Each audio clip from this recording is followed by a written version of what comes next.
The curse of the watching island. I never believed in haunted places. I believed fear was created by the human mind. That belief ended the night. I stepped onto the watching island. The island had no official name. People avoided talking about it. Fishermen refused to sail near it. Maps showed it as empty land, but everyone knew it was not empty. I came here for content. My channel needed something dark, something real, something that would keep people awake at night. Locals warned me. They said, "The island listens." They said the island remembers. They said the island follows you back. I laughed. I packed my camera. I packed my bag. I packed my confidence. The boat ride was silent. The water did not move. No birds flew above. The sky looked heavy, like it was pressing down. When the island appeared, my chest tightened. Tall trees stood close together. The shoreline looked sharp, like teeth. The boat stopped. The ferryman would not look at me. He only said one thing. "Do not answer if it calls you." I stepped onto the island. The boat left immediately. The engine sound disappeared, and silence swallowed everything. The air felt thick. Each breath felt borrowed. The ground felt warm, like something beneath was alive. I turned on my camera. The red light blinked, then stayed on. I spoke my name. My voice sounded delayed, like it arrived after I spoke. I walked forward. The trees blocked the sky. The light vanished quickly, even though it was not night. I heard footsteps, not behind, not ahead, but beside me.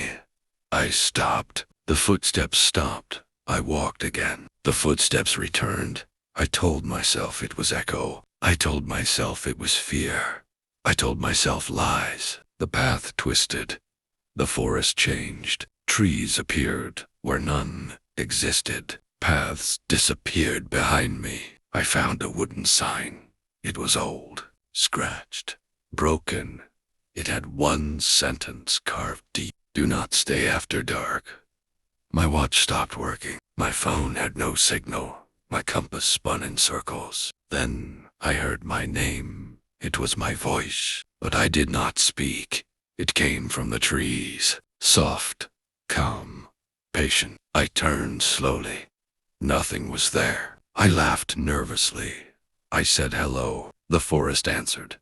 Every tree repeated my voice. "Hello, hello, hello." I ran. Branches scratched my skin. Roots grabbed my feet. But the voice followed. "You came back. You always come back." I reached a clearing. An old wooden house stood there. Windows, black, door, slightly open. The house looked abandoned, but it felt occupied. I did not want to enter. My feet moved anyway. Inside, the air was cold. The smell was old, like dust and rot. Pictures covered the walls. Old pictures. New pictures. Pictures of people sleeping. Pictures of people watching the forest. Pictures of people screaming. One picture made my blood freeze. It was me, standing on the shore, taken from behind. I dropped the camera. The door closed on its own. Footsteps moved upstairs, slow, heavy, deliberate. Then a voice spoke, not loud, not hungry. "Welcome home." The house that remembers. The voice upstairs did not move. It waited, like it knew I would follow. My body felt heavy. My legs shook, but my feet climbed the stairs. Each step creaked. Each sound echoed too long, like the house was listening. At the top of the stairs, the hallway stretched farther than it should. The walls looked wet. They pulsed softly, like breathing skin. Doors lined the hall, all closed, except one. Light leaked from inside, warm, inviting. Wrong. I reached the door. My hand touched the handle. The handle was warm. Too warm. The door opened by itself. The room looked familiar. Too familiar. It was my childhood bedroom. The same bed. The same desk. The same cracked mirror. But I had never been here before. My name was carved into the wall. Over and over. Deep.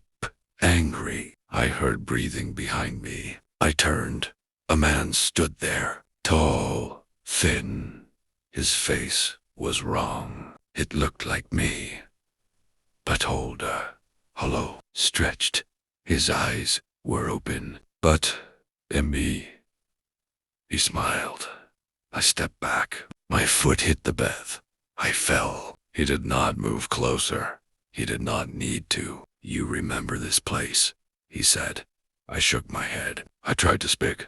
No sound came out. You always forget, he said.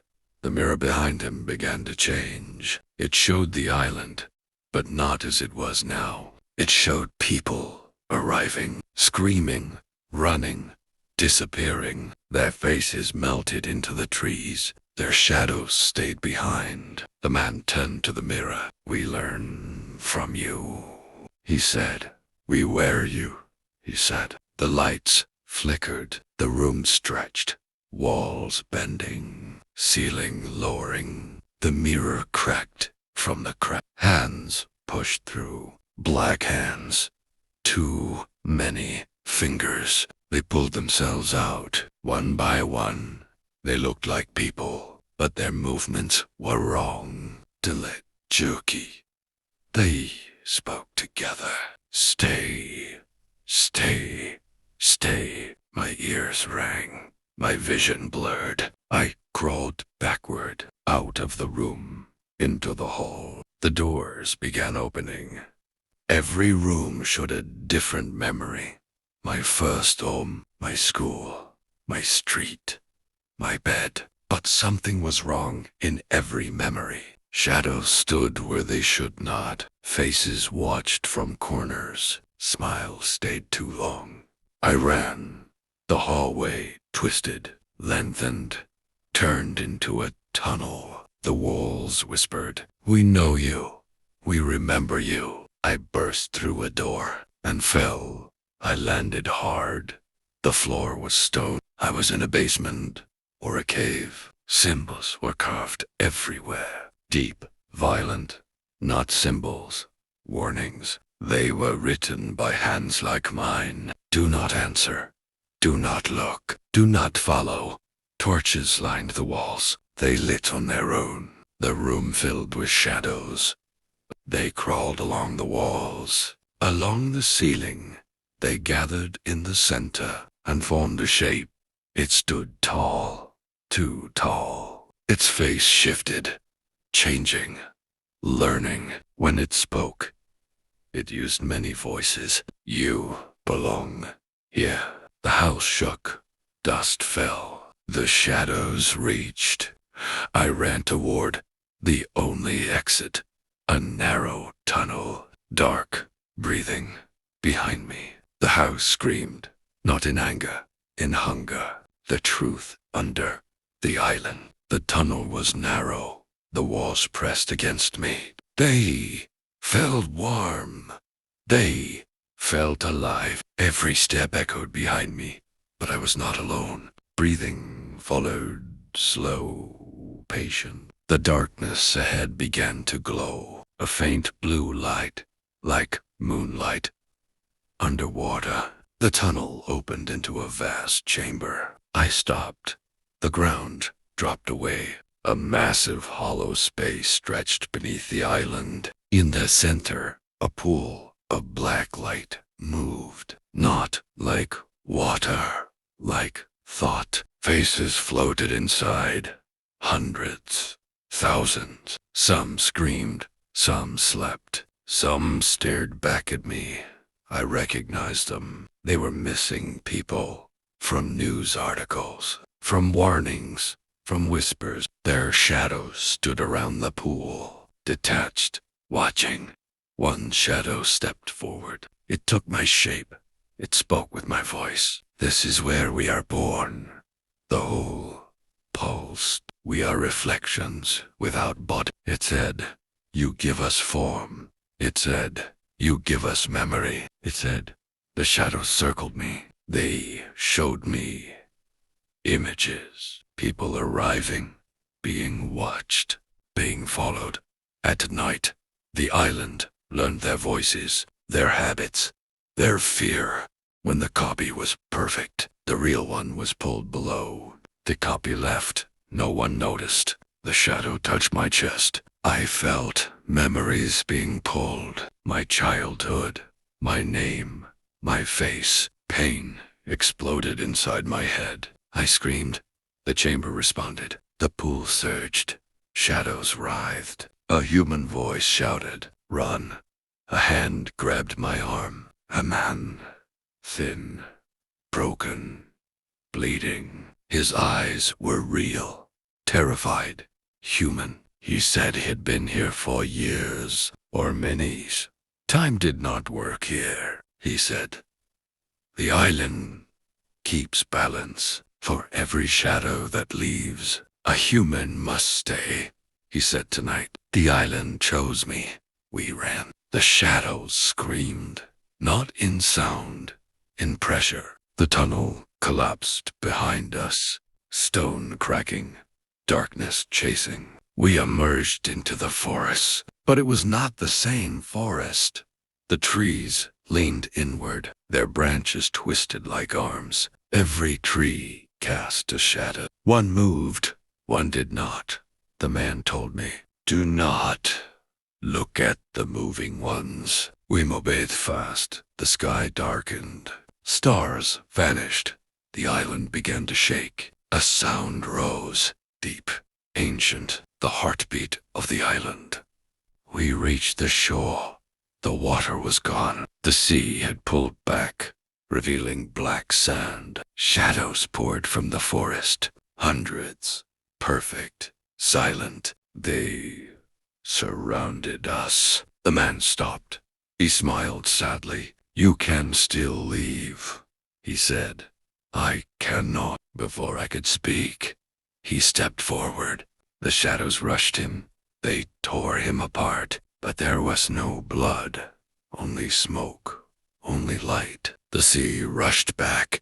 A boat appeared. Sudden. Impossible.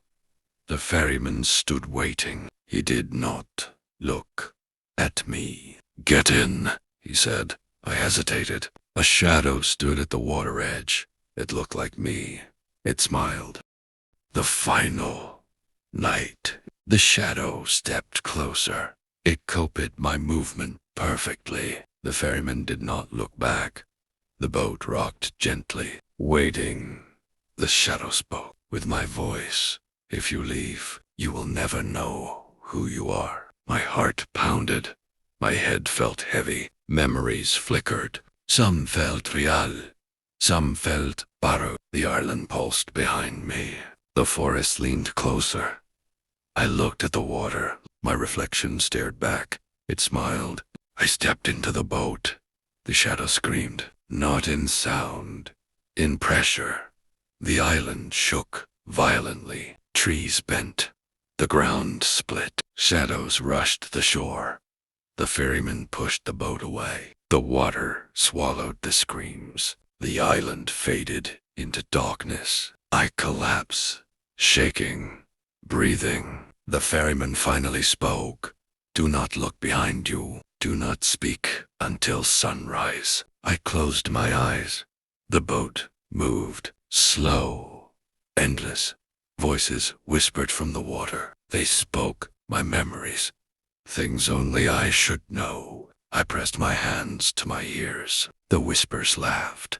The sun rose. Warm light touched my face. The boat stopped. Land. I opened my eyes. The ferryman was gone. I was alone. I stumbled onto the shore. People stared at me. Their faces showed relief. Someone ran toward me. My brother. He hugged me. I felt nothing. At home. Everything looked the same. Too perfect. Mirrors felt wrong. My reflection lit just slightly at night. I hear breathing beside my bed. My voice speaks when I do not. Sometimes I wake up standing, facing the window, smiling. I stopped filming. I stopped talking about the island, but it followed me. Shadows move when I do not. People look familiar, then wrong. I checked my old footage. In the final frame, the man on the boat turns. He smiles. It is not me, and that is when I understand. I never left the island. It left Wheatmay.